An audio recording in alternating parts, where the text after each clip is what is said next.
Good to have you guys back. Hello and welcome. I am Ramesh Ramachandran. And I'm Mark Lynn, and you're watching a special broadcast here on DD India as part of our continuing coverage of India's Budget 2024. That's right. India's Finance Minister Nirmala Sitharaman has just finished presenting the country's budget for the fiscal year 2024 and 2025. And we're going to tell you all about the budget, what's in it for you, whether you are an Indian or a foreign national, a corporate or a foreign investor, or for that matter, draw a salary or run your own business. We'll have guests joining us to put the budget in its proper context for you, the viewer. We'll also get you the latest from a full complement of reporters on the ground. But first up, the headlines. Budget to focus on poor, women, youth and farmers, says India's Finance Minister Nirmala Sitharaman as she presents the country's budget for 2024-25. The government announces 9 priorities in the budget, including productivity, jobs, social justice, urban development, energy security, infrastructure, innovation and reforms. Standard deduction for those under new tax regime raised from Rs 50,000 to Rs 75,000. No tax up to Rs 3 lakh.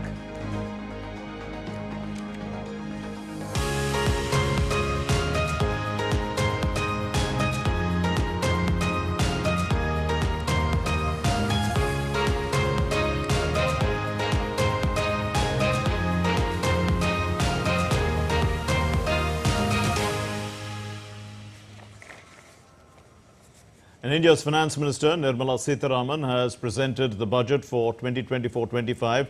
This is her 7th straight presentation of the Union budget, and this is the first budget during Prime Minister Narendra Modi-led government's 3rd term. Presenting the budget in the lower house, the Finance Minister said that people of India have reinforced their faith in the government led by Modi and re-elected it for a 3rd term. She added that the government is focusing on poor, farmer, women and youth.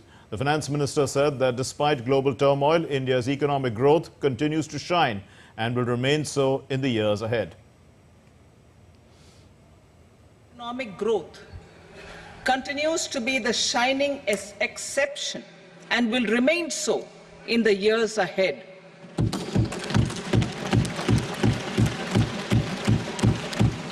India's inflation continues to be low, stable and moving towards the 4% target. Core inflation, that is non-food and non-fuel, currently is 3.1%. Steps are being taken to ensure supplies of perishable goods reach markets adequately. All right, let's pull up some highlights for you so that you have a better understanding of the implications of Budget 24-25. First up, standard deduction for those under the new tax regime raised from Rs 50,000 to Rs 75,000. Yes, indeed. And new tax slabs, these new tax slabs are up to 3 lakh rupees. You will not be paying any tax. Then from 3 lakh rupees to 7 lakh rupees, the tax rate is 5%. There it is on your screen. And from 7 lakh rupees to 10 lakh rupees, you'll be paying a tax of 10%. And from 10 lakh rupees to 12 lakh rupees, it's going to be 15%. And then from 12 to 15 lakh rupees, it's going to be 20%. And above 15 lakh rupees, it's 30%. That's right. And salaried employees in new tax regime stands to save up to Rs 17,500 in income tax based on change. Yes, the short-term capital gains, that is, on some financial assets is to attract 20% tax, and the long-term capital gains on financial and non-financial assets is going to be taxed at 12.5%. The long-term capital gains on financial, non-financial assets, as we said, is taxed at 12.5%. Indeed, and unlisted bonds, debentures, debt mutual funds, market-linked debentures to be all taxed at slab rate, and also the angel tax has been removed from all classes of investors. Also, Mudra loans, the limit has doubled. In fact, it was 10 lakhs, it's now 20 lakh rupees. And SIDBI is to open new branches to serve more of the MSMEs, and this is over a 3-year period. 3 crore additional houses to be built in rural and urban areas, and 1 crore farmers to be shifted to natural farming. Also, 20 lakh youth or 2 million youth will be skilled over 5 years, and up to 10 lakh rupees higher education loan for colleges in India. All right, time to bring in our guests who will be joining us on this special broadcast. Joining us now is Mr. Rajat Kathuria. He is a senior economist. And also with us in the studio is Mr. Shubhamoy Bhattacharya, a senior economic journalist. Gentlemen, welcome to this special broadcast. Mr. Kathuria, if we can start with you, since you are joining us for the first time on this budget special, your initial comments in terms of takeaways or highlights from the budget. Did it tick all the right boxes for you? Well, thanks, Ramesh, and good to see you again. Welcome. Yes, very happy to be on the show. I think it did. I mean, but also I think one has to see it in the continuity of what was presented yesterday in Parliament, which is the economic survey. And I find a lot of sort of linkage or harmony between what the finance minister said and what was said in the economic survey document. So I think there are trade-offs, naturally. There are going to be trade-offs, and some people are going to be better off, some people are going to be worse off. That's the art of budget making. And I would look at this is a sort of sobering document. The economic survey was a sobering document, notwithstanding the very high growth rate. It pointed to a number of things that we need to do, which was, skilling, employment, taming inflation, sustainable agriculture, and also the finance minister has also focused on this.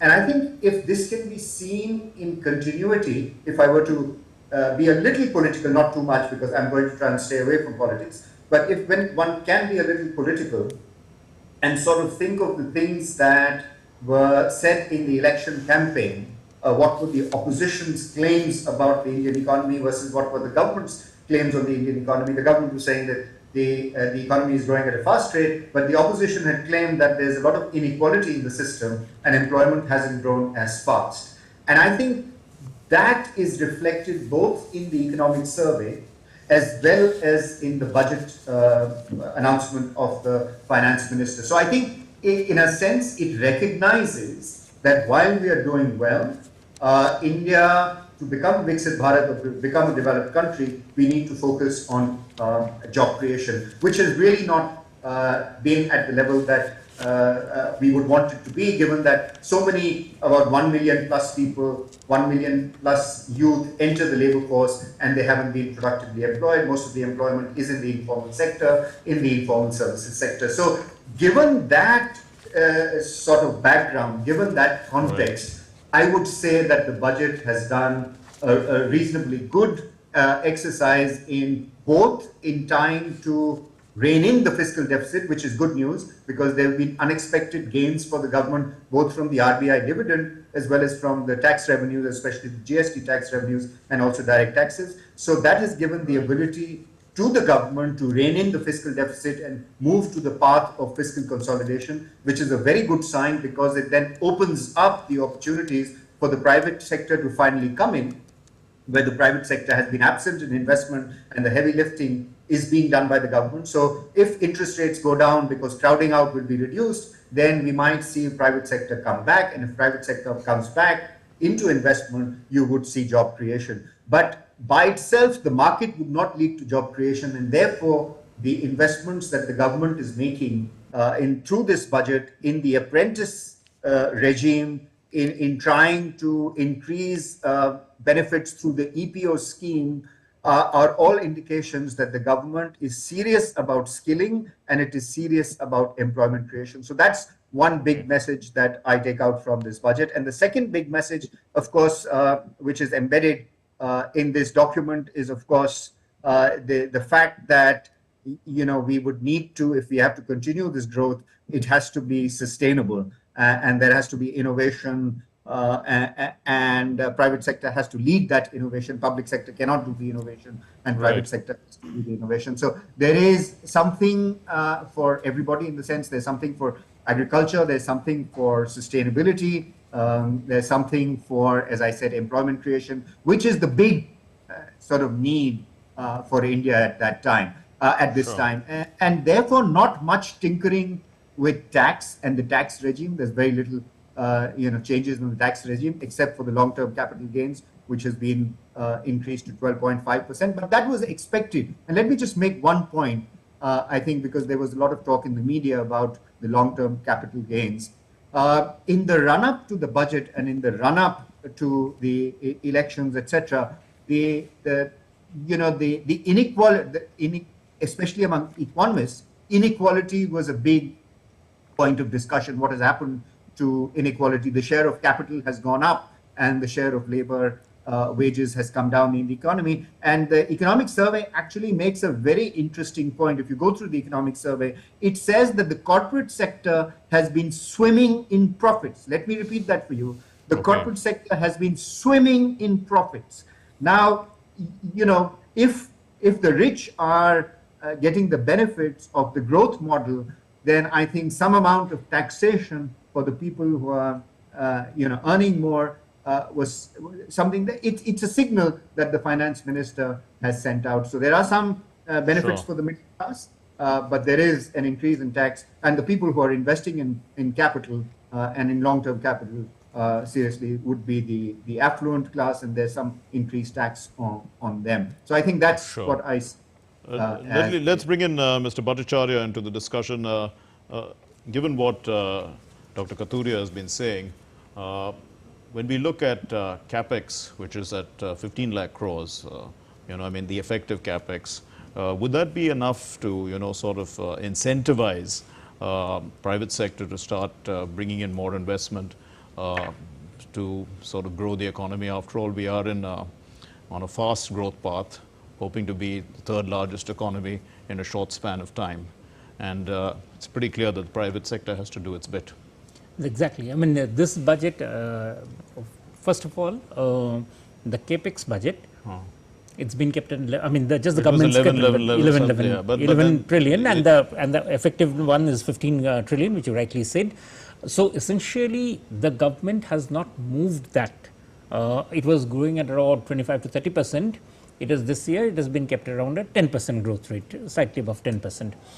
Which means there's a strategic shift in the government's thinking about the macroeconomy. What the government is saying is essentially, and what Mark you're saying is that point, that it's now expecting that since the corporate sector, the private sector has been making profits, it's time now for the corporate sector to come in. Now, what are the ways in which the corporate sector would come in? One way is, as we talked about, the fiscal deficit has to be kept under control. If the fiscal deficit is kept under control and improved, then that keeps the rates of interest low. The second thing that the government is saying is, I will provide the first spur for employment creation. So that huge employment creation, which we just talked about, plan, which has been that massive inset of about 2 lakh crore, which has been put in. Remember, with that 11 lakh crore, you should add the 2 lakh crore, which has been put in just for employment generation. And we just read out in detail that it's a very detailed plan for employment creation.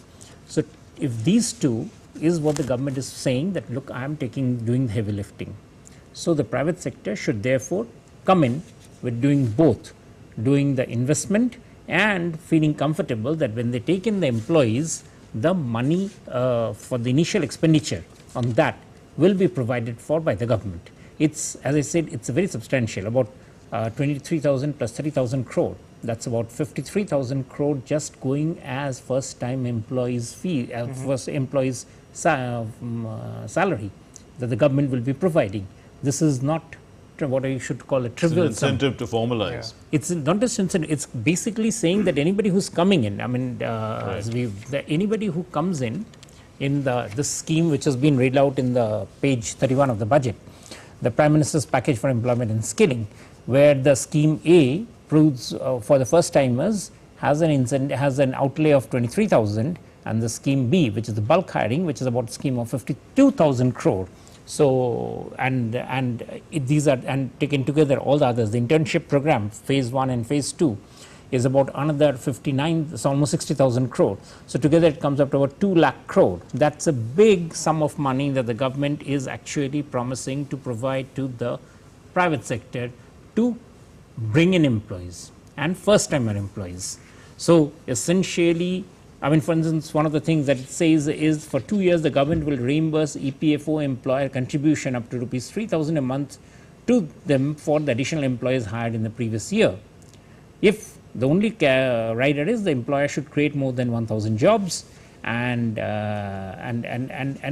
along with that, it's also providing the internship benefit. Right. The internship benefit is very major, because the internship benefit is saying that for 12 months there will be a monthly allowance of rupees 5,000 for all the interns who are employed in companies of about 500 companies.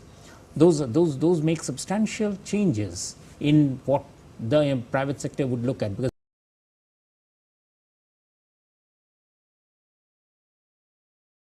they'd always been saying that the problem is that we don't get adequate employees for skilling, and the financing of it is costly. And the second part was that the cost of doing it is costly because of the rate of interest. So the rate of interest, if it comes down, that reduces the cost of capital and reduces the cost of labor. Then together it produces a very powerful incentive for the private sector, at least I would think so, to bring in additional investment into the economy. And that's what the government is doing. Because remember, the budget per se doesn't have the space to create more after having given out the income tax benefit, after having given out the benefit on these sort of things. There isn't really space left for doing anything much. So there has to be therefore a trade-off between what is possible and what can be done. Okay. Yeah. Dr. Kathuria, if we look at the budget from the point of view of a foreign investor, what do you think? I mean, is there a sufficient incentive for them to, put more money into India? There are certain, I think the tax slab is slightly lower for foreign companies that are willing to invest, I think, in the tourism sector and something else. Right. Right. Right. So I think one of the reasons that this has been done is, of course, the 40% tax rate was high. So that's come down to 30%. So that's an incentive. 35. But in the background is also the fact that while India has been getting a lot of foreign direct investment, the interest rates remain elevated outside. And if the interest rates remain elevated outside and the global economy remains subdued, then I think attracting foreign direct investment becomes a challenge. And I think recognizing that to continue receiving foreign direct investment, in fact, the economic survey also emphasizes this, is to continue to continue to attract foreign direct investment, which is absolutely essential for the Indian economy, which I will maybe talk about in a moment. But so there has been a little bit of incentive provided through the tax measure, but much more of an incentive for getting in foreign direct investment would be from other regulatory changes, not just tax changes, but other regulatory changes and other incentives, like the plug-and-play scheme that the government, that the finance minister spoke about in industrial parks. The plug-and-play scheme, if it actually works, which is how it works, let's say in China, or it worked even in the UK earlier on, is that we have the park ready for you, the industrial park, energy is available, water is available, connectivity is available, transport, logistics are all created for you. You come in and begin to produce and export or sell in the domestic market. So that plug and play is also another mechanism for not only attracting foreign investment, but it could also be a source of domestic investment. And as I said, why is foreign direct investment necessary for India, which has been attracting about $50 billion, give or take a few $1 billion every year? So that's not a small amount. India has been getting good foreign direct investment, but repatriations, as I said, because of interest rates that have gone up, repatriations have also increased in the recent past. So to continue to get foreign direct investment, to sustain this, not only the price incentive, I think also the regulatory incentive is important. So why is foreign direct investment sort of essential?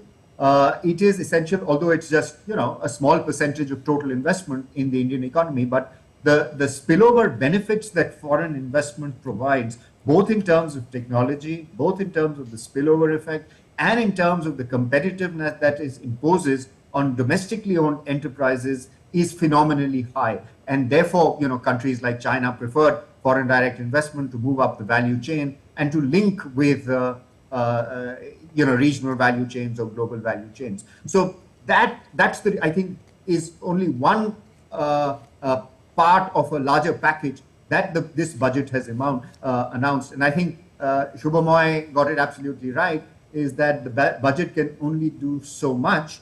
It is an event in a process of reform. Okay. And let me make one more point, which I if I could critique the finance minister or the government in terms of the signal that it is sending out on customs duties. There is continuously tinkering with customs duties, which is not a good sign. I mean, some have been reduced, some have been increased. And the supposition is that, increase in customs duties will have an impact on domestic manufacturing.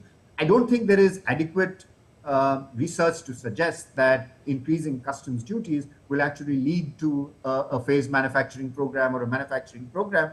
So the government needs to eschew this temptation of customs duties. No longer are a big source of revenue for the government. Your slide just shows that it's 4% of where the rupee comes from for the government, so It's not a source of revenue. But tinkering with customs duties sends a signal, to the rest of the world that India is still ambivalent about its engagement with the global economy, and the domestic economy is still sort of protected in protection mode. Even after 30 years or more than 30 years of reform, we are still in a protectionist mode. So that's something that I would critique the government, urge the government to look at more seriously. Fair enough. Point taken, Dr. Kathuria. Mr. Bhattacharya, do stay on. We'll come back to you momentarily.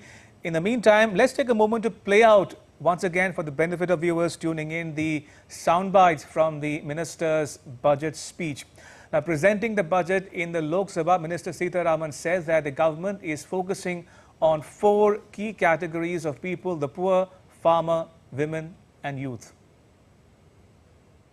As mentioned in the interim budget, we need to focus on 4 major castes, namely the Garib, Mahilaye, Yuva and Annadata, the poor, women, youth and the farmer. For Annadata, we announced higher minimum support prices a month ago for all major crops, delivering on the promise of at least a 50% margin over costs. Pradhan Mantri Garib Kalyan Anna Yojana was extended for 5 years, benefiting more than 80 crore people. And the Finance Minister, Nirmala Sitharaman, announced 5 schemes focusing on 4.1 crore youth over the next 5 years. The initiative aims to bolster employment, enhance skilling, support MSMEs and uplift the middle class.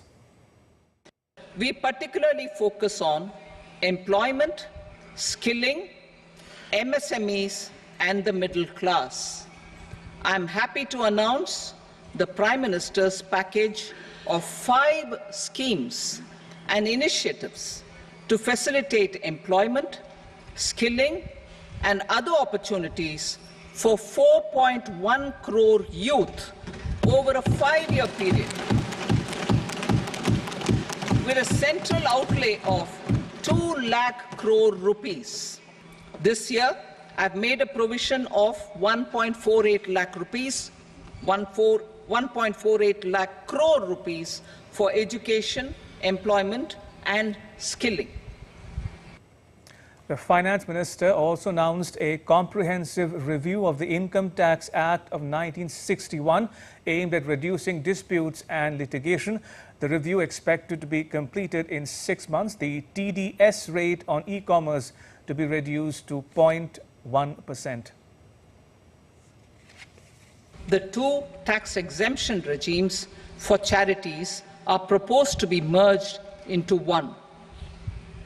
The 5% TDS rate on many payments is being merged into the 2% TDS rate and the 20% TDS rate on repurchase of units by mutual funds or UTI is being withdrawn.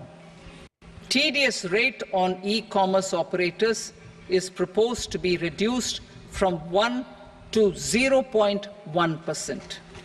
Moreover, credit of TCS is proposed to be given in the TDS to be deducted on salary. Further, I propose to decriminalize delay for payment of TDS up to the due date of filing statement for the same. Mr. Bhattacharya, if we take forward what Dr. Kathuria was talking about, tinkering of the customs duties, says probably not the best thing.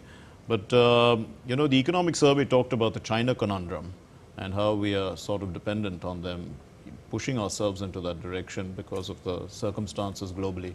But, so do you think that, I mean, tinkering with this sort of customs duties can help us get out of that and help us to be more Atmanirbhar? Well, essentially, I mean, I agree with what Rajat is saying.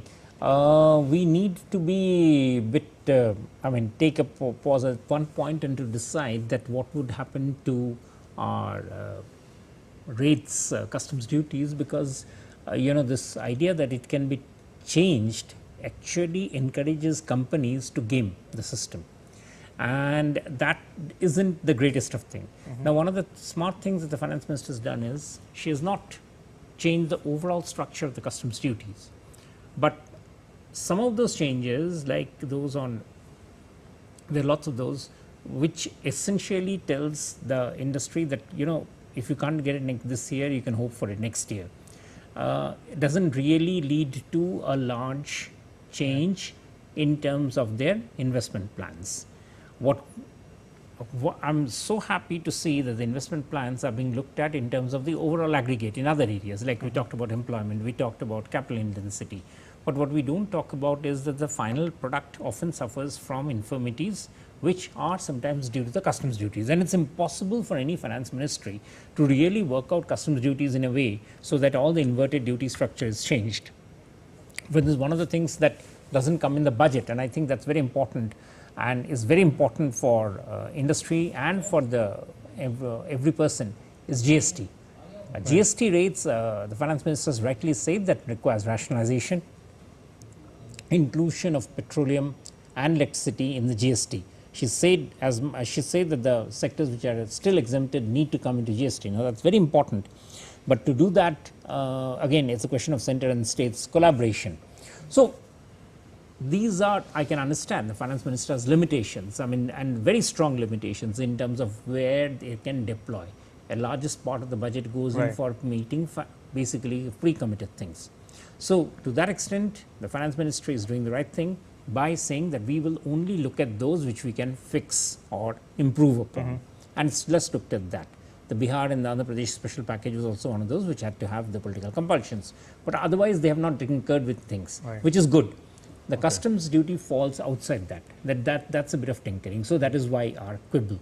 That why can't that also be looked at as part of the overall remit, that we let industry work without getting into the minor detailing of some schemes and sectors. Yes. Mr. Bhattacharya, Dr. Kathuria, while we are waiting for the Prime Minister's statement on the budget, let me go across to Mumbai, where our colleague Shishir Scheller is joining us. From Shishir, I believe you have a guest with you. What does Mumbai have to say after the presentation of the budget? Over to you.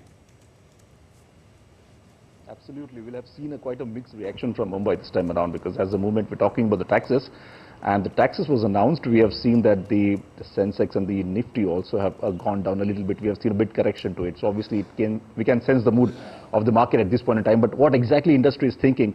To get more details on it, right now we have with us Anand Singhania ji from Indian Merchant Chamber. So first of all, your first words on the today's budget. What exactly industry has gone from this budget? I think it's a positive budget. The capital spending which was incorporated in the internal budget is on track. It's very important. 11 lakh crores plus capital spending by the government. In line, yes, of course. It was 7.5. It went to 10 lakh crores. Now 11 lakh crores. As long as the government spends, and we are a consumer-driven, spend economy. 55% of economy is on consumer spending. So when this money goes into roads, infrastructure, there's a cascading effect. It affects your steel, it affects your passenger vehicle, it affects your commercial vehicles. It improves your cost of doing business because connectivity will reduce your logistics cost. Today we have one of the largest logistics costs which has been coming down because of digitization and because of infra spending. If you look at GST numbers, the GST numbers are very robust. April we peaked at about 2,10,000 crores. Even last month we had 1,75,000 crores. Government is now talking about rationalizing on GST as well. On the same front, actually, I want to ask one different question. Sorry to disturb you here. Is that we've seen that the product link incentive schemes was quite a good one. I got a very good response. So the government had tweaked it, and now we're going to see that employment link incentive schemes. How the industry is reacting to this, and what are the benefits do you see of it? I was expecting to hear something more on PLI, which didn't happen. But nevertheless, PLI has been very, very successful. We've generated a lot of jobs. There's been, I think, over 2 lakh crores of exports production coming from the new incentives. Whereas the outgo has not been much. 2,000 crores last year was about 8,000 crores, and this year they're projecting around 14,000 crores of incentives. So their payout is very low compared to the increase. Look at we were net importer of mobile phones. Today now we are exporting $15 billion of exports. The government has reduced custom duty on inputs to manufacturing of mobile phones. They've also done that on certain level of televisions. It has yielded some results. It has definitely yielded results. Probably we didn't hear enough on electric vehicles. We are talking about sustainable future. We are talking about climate action and climate financing.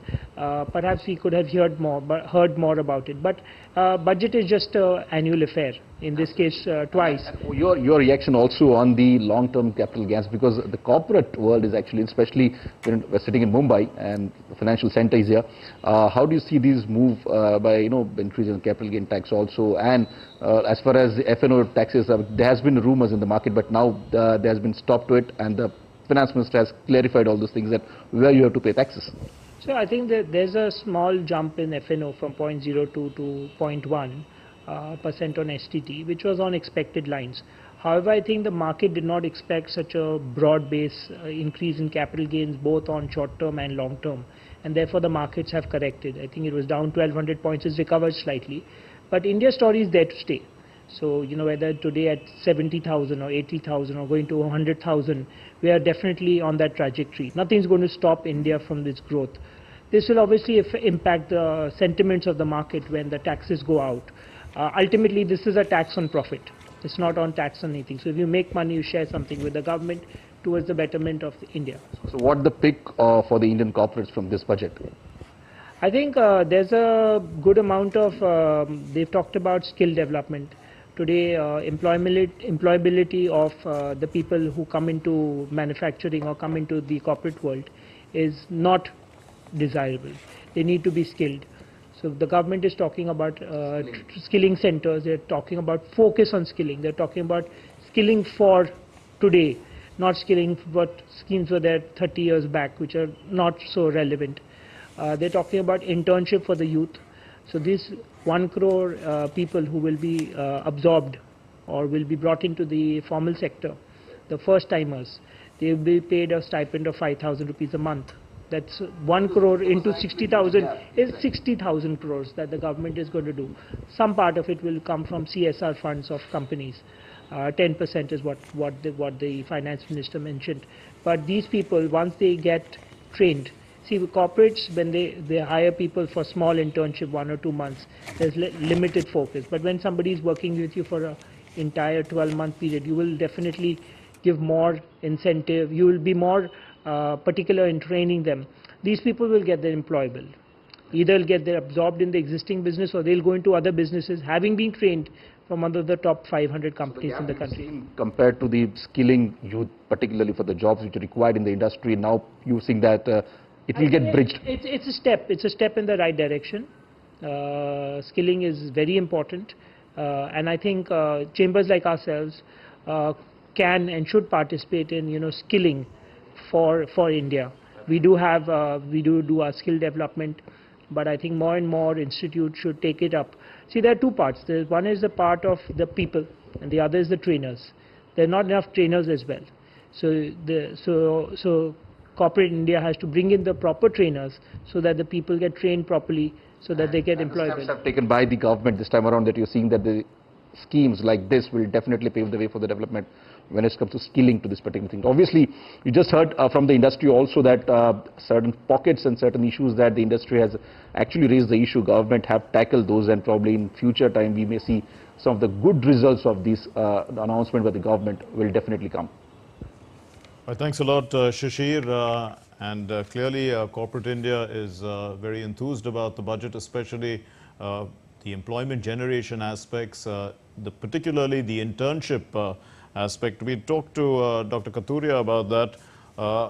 So, how does this internship program, do you think it's going to work, Dr. Kathuria? Because, I mean, this exposure for 12 months, a person would feel like, you know, they want more employment after that. Do you think that you know, gives them a significant boost to try and get the kind of employment they're looking at? Right. I think it's a good start. And I'll try and elaborate what I'm saying with sort of benchmarking with, let's say, the country that has a wonderful internship and apprentice program, which is Germany. Let me try and benchmark with that. But it's a good start.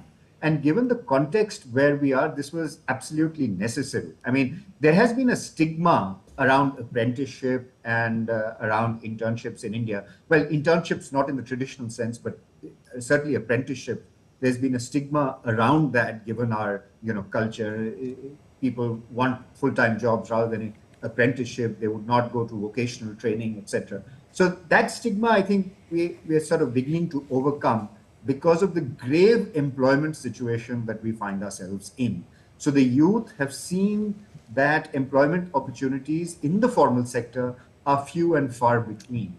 And so this becomes a good start for the government to encourage a corporate sector that is, you know, as the economic survey said, and let me repeat once again, swimming in profits. Yeah, it needs to employ more people. I mean, employment creation in India for various reasons, let's not get into the reasons of the past, employment creation has not been commensurate with the growth of the economy. So the elasticity has been fairly low. Now, so this is a mechanism, a scheme to try and incentivize. And I think if this becomes, let's say, it becomes a snowball effect, if it acquires momentum, you could imagine the kind of wonder that it could unleash on the Indian economy. I mean, the youth are waiting. They've not been able to sort of use the skills, the capacities, whatever little they've been able to develop into productive output. If you can imagine the number of youth that are joining the labor force in our economy, if they are able to get productive employment opportunity, what kind of a momentum that would provide for the Indian economy going forward. And, you know, in the case of, you know, smaller countries like, let's say, Taiwan, South Korea, and East Asian countries, it was exactly this is what happened. The number of youth, especially women, that got into the labor force and enabled them to take off, was there was an enormous boost to those economies.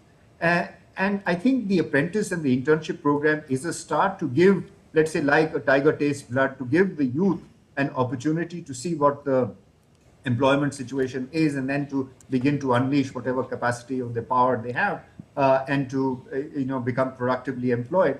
But you know, we still have to be a little more, I would say, sort of tenacious in the apprenticeship act, in the apprenticeship you know, initiative. And the reason I say this is because I have some experience, because it's not that the Apprentice Act or the Apprentice feature in India is a new feature. This has been around for, I think, at least a decade, but it hasn't really taken off.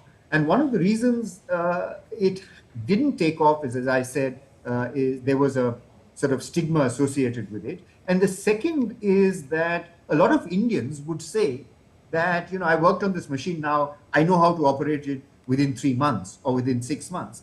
Yes. And the German trainers who would come to India, or the Indians who would go to Germany to train, would say, no, you cannot learn to operate this complex machine or this piece of machinery in 3 months. Right. It takes 5 years for us in Germany to be able to say that this person is ready to use.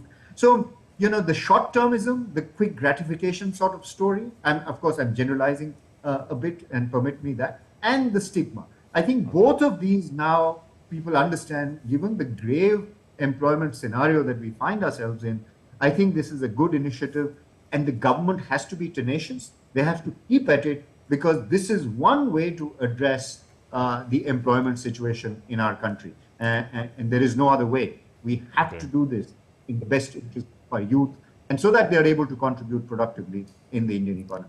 Mark, while we are standing by for the Prime Minister's statement on the budget, why don't we also ask Mr. Bhattacharya to weigh in on 2 other graphics which we can play on our screens as he speaks. The first one is about the allocation that's gone up for 7 key sectors or areas: civil nuclear energy, solar energy, semiconductors, the PLI for pharmaceuticals, R&D, MG, NREGA, and also the DBT and LNG. If you can play out those graphics for us. And also, Mr. Bhattacharya, if the overall allocation of ministries are concerned, including defense, rural development, agriculture, and so on, why don't you weigh in on that as well? Yeah, in fact, that's an interesting thing that you talk about. Remember, the finance minister is talking about setting up an economic policy framework. And in the economic policy framework, she brought in land, labor, and capital. Right. And within that, she said that the things that she wants to do on land issues are related to both rural and urban areas. In urban planning, she wants to introduce much more. So there we go. GS Those are the mapping. graphics that we're playing on Mr. Bhattacharya as we speak. Yeah. And this is Manrega. And this is the Manrega amount, which is more or less on expected lines. It's gone up, and it recognizes that there's still the issues that needs to be set it on. So Manrega will be there. This is an interesting thing. Under the NPS, the Vatsalya scheme, giving the incentive to the families to stick on with NPS. Remember, there's a lot of debate whether the new pension scheme has enough meat in it to attract new people, and there's been a lot of debate in India about the NPS scheme and its longevity, and that sort of makes it very clear. She said that this is going to be, the committee report is already in, and the staff side of the central government employees have already agreed that NPS is the way to go. So that has more or less settled that duty. Debate. Next is nuclear power. Nuclear power projects is, I think, a very important thing, especially her mentioning of the small modular reactors. And if you look at the small modular reactors, this is something that is not yet there, but India wants to be with private players for very strong investment in this sector. Remember, the small modular reactors are still in what is called the experimental stage. The first ones, prototypes, are supposed to come out in 2027, and they're all in the private sector, companies like General Dynamics and others. So India sort of saying that yes, we want to push ahead with nuclear reactors is necessary, because you need that lead time to be able to create the investment environment required to create the smaller modular reactors. And this, I mean, you cannot underline how important it is. It is something which is the nuclear sector has been mentioned in detail for the first time after very long years. So it's a very major step changer in the Indian government's. I mean, Indian government had been moving towards nuclear and had been saying that yes, we want to move into nuclear, but the fact that it's been such a strong mention is a very strong signal to the global energy sector. Next, we have the PLI for the pharmaceutical industry. Yes. And this is out here, which you would see that if you also look at in terms of the tax structures, there have been changes there, which, because India is sort of pushing itself to be the world's leader in terms of production of pharmaceutical products, and both in the Ayush as well as in the allopathic production sector. So the investment, this is basically, remember, for investment in the sector includes a lot of amount of R&D which would be coming in, and that is therefore very important, that what it does for the pharma sector. Pharma sector has been one of the useful ones as far as PLI is concerned, the electronic ones, where there has been a good offtake, and that's something that we need to harness on. Next is semiconductors and this is something, this is the new age, which you can see by the scale of the jump that this is something that the government is putting serious money in. It's more than double the allocation, and this was very necessary. Again, this is a sector where you cannot sort of do it on a yearly basis. So the pushing the goal, I mean pushing the making for a large jump, it's more than double the amount that has been put on, from 3,000 to 6,900 crore. But makes it clear that the government is essentially very clear about how it wants to push the semiconductor industry in India and all associated ones. Remember, semiconductor doesn't necessarily mean the the micro, mini, the small nanoest particles, but it can even at a reasonable level of semiconductors is also something that India can push for. Right. Like for instance, for cars, for lots of even for ordinary computers. There's a huge amount of demand that is there, and that India can actually dig into. So the government support makes it very major important thing. This is solar power grid. Yeah. And this, of course, for solar power grid, for again, India has, and the economic survey has talked about rooftop solar as an area where we need to be investing a lot. We have got the grid level solar power, but rooftop solar has been lagging. But if you look at Eastern India, for instance, and the Prime Minister's Surya Ghar Bijli Yojana, which says we want to have 300 units free for anybody who invests in rooftop solar, you need solid money. And this is exactly where that amount of money is going in, because this is something that will need to be underwritten from the central finances. That sort of a money can only be done, and that only when that sort of a money comes in can the solar grid really take off. The off-grid solar rooftop solar projections. And remember, this is very much necessary, especially for the poorer parts of India. The eastern parts of India are not very well, what I should say, great places for having large grids. The more grids that come out are in Rajasthan, Karnataka, Gujarat, those are the places, Telangana. These areas can't produce the large solar places, the solar grid stations. Solar rooftop, so they are forced to buy at higher cost. Solar rooftop can make a substantive dent in that sort of an investment, and that's therefore makes it significant. The other is, of course, the LPG, which has taken off. It has been seen as a very women-centric thing. It helps a lot to create the push towards formalization, pushing out from firewood to gas-based to LPG-based production. We import the entire LPG that we need.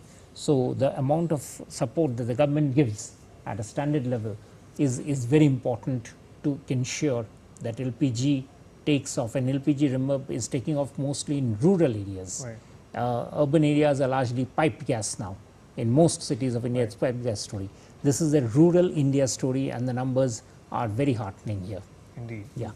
Dr. Kathuria, so it looks like all these allocations seem to have gone up quite significantly, almost doubled.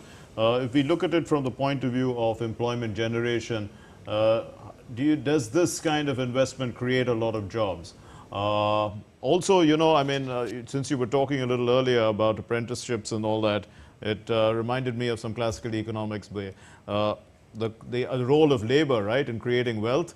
After all, there's everything is just raw material unless labor comes in and changes it and transforms it into wealth. I think that was Adam Smith. So, I mean, obviously the whole idea of labor is extremely important here. Absolutely, absolutely. So these investments would necessarily create employment, but the employment at the scale that which we need, I mean, these allocations are extremely important. Let me particularly speak on the allocation to the semiconductor. Okay. And as Shubhamoy was saying, this is sort of a geopolitical signal as well, if I were to sort of put it that way, because there is a shift away from China and try and get some of the semiconductors away from China. Packaging is already beginning to happen. Tata is now investing in semiconductors in India, or at least has plans to invest in semiconductors in India. But they will, and these investments will create employment. As you rightly say, Mark, it is the labor, it is the skilled labor that will create value. So for skilled labor, which, at the upper end of the labor market, these investments will bear fruit in a sense, but it's also a big geopolitical signal that our relationship with the United States is going to, although the free trade agreement with the United States is not sort of in the immediate, is not on the front burner, but this is a signal that, given the indication that US has made that it wants to shift away from China, do friendshoring, nearshoring, etc. So this also harmonizes or dovetails with that initiative. And we already have American investments in at least packaging of microchips, and Tata, as I said, is coming into microchips, and this will create employment. But all these investments that the government has made, both in the pharmaceutical sector and in the in the LPG, as Shubhamoy was saying, in the gas sector, all these investments that are going to be made will, especially in pharmaceuticals through the PLI, will create employment. But they won't create the sort of employment that is necessary to address the sort of large employment problems of the country. There is a ELI now. Remember, this is a very interesting employment that the government has given, and it's clearly dovetails with our requirements. So from a PLI, which has been some people will say it's been a success in some industries, in pharmaceuticals, and they wanted to extend it to 12 to 13 sectors, including the textile sector. And then, from the PLI, which is, compliant for all practical purposes, or arguably with the international trading regime, it's not a subsidy, it's a production-linked incentive. So it's not an export incentive, it's production-linked. So it's consistent with that. And then now you have an employment-linked incentive, which is really the need of the hour. And the commentary there for me is that the production-linked incentive, and this goes to your question, Mark, production-linked incentive was good, it created incentive, but it did not create the kind of employment that we wanted it to create. Although it could have been, the second-order effect of a PLI could have been on employment, but given the employment needs of the country, it probably made a little dent, but not a substantial dent in the labor market or the labor needs of our country. And therefore, we have now got an additional scheme, which is called the employment-linked incentive. And I think this is the way to go. Eventually, it will become, I hope, through the internship, to apprenticeship, to employment-linked incentive, all these will add up, as the finance minister was saying, into an economic package, which the government will create, for the future in 6 months, which will link land, labor, capital, all these markets. So in terms of the land, labor, and capital markets, if you look at, we've liberalized the product market, right? So that we started in 91, and most of the product market has been liberalized. Labor market liberalization has happened, but much more could happen. Capital market liberalization has happened. There was an announcement on IBC to get these, insolvency things going quicker, and so that capital can be released and redeployed. So that's also a good sign. The land market has not seen much liberalization, and it is probably the most wicked or the most difficult market to liberalize within the context of all the markets. So I think the product market was the easiest, which we got done. Then we started capital, labor, and I don't know how the land market liberalized. There's going to be a lot of political fallout of liberalization of land markets, as it is. We saw that, in the past when the SEZs were created. Instead of creating SEZs, people accused the government of creating land mafias, etc. So, land markets are going to be difficult to reform, but it's a good idea especially for the private sector, to be able to do some sort of a policy certainty around land markets as well. So I hope that all of this, the corridors between cities, the industrial corridors that the government is planning, the smart city initiative has now morphed into, let's say, creating cities with employment opportunities, transit-oriented development. I hope this time it takes off. But these are all signals that the employment situation in India needs to be addressed. We have a demographic profile which cannot be leveraged into a dividend unless we actually productively employment.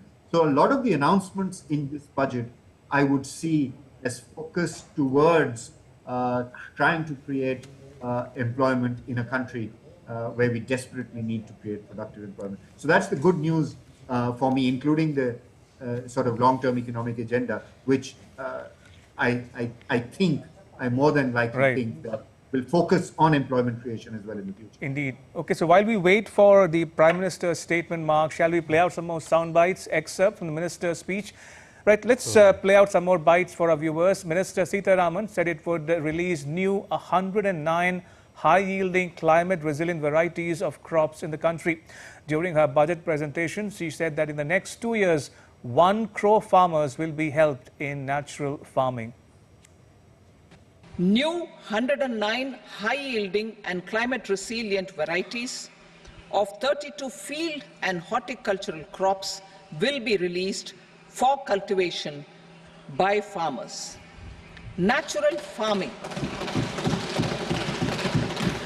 In the next 2 years, 1 crore farmers across the country will be initiated into natural farming, supported by certification and branding.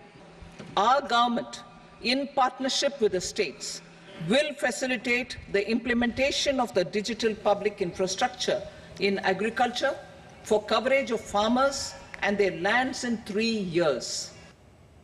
Well, India's finance minister further said that digital crop survey of kharif crops or monsoon crops will be taken up in 400 districts.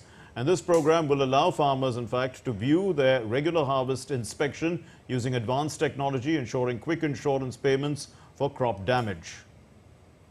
This year, digital crop survey for kharif using the DPI will be taken up in 400 districts. The details of 6 crore farmers and their lands will be brought into the farmer and land registries. Further, the issuance of Jan Samarth-based Kisan credit cards will be enabled in 5 states. And under the budget, revised tax slabs were announced as well. In the new regime, tax slab of 5% has been implemented towards personal income tax for salaried employees having income between 3 lakh to 7 lakh rupees. In the new tax regime, the tax rate structure is proposed to be revised as follows. 0 to 3 lakh rupees, nil. 3 to 7 lakh rupees, 5%. 7 to 10 lakh rupees, 10%. 10 to 12 lakh rupees, 15%. 12 to 15 lakh rupees, 20%. And above 15 lakh rupees, 30%. Well, the union budget announced a new tax regime, as the finance minister said there. The personal income tax standard deduction also will be increased from 50,000 rupees to 75,000 rupees. Coming to personal income tax rates, I have 2 announcements to make for those opting for the new tax regime. First, the standard deduction for salaried employees is proposed to be increased from 50,000 to 75,000 rupees.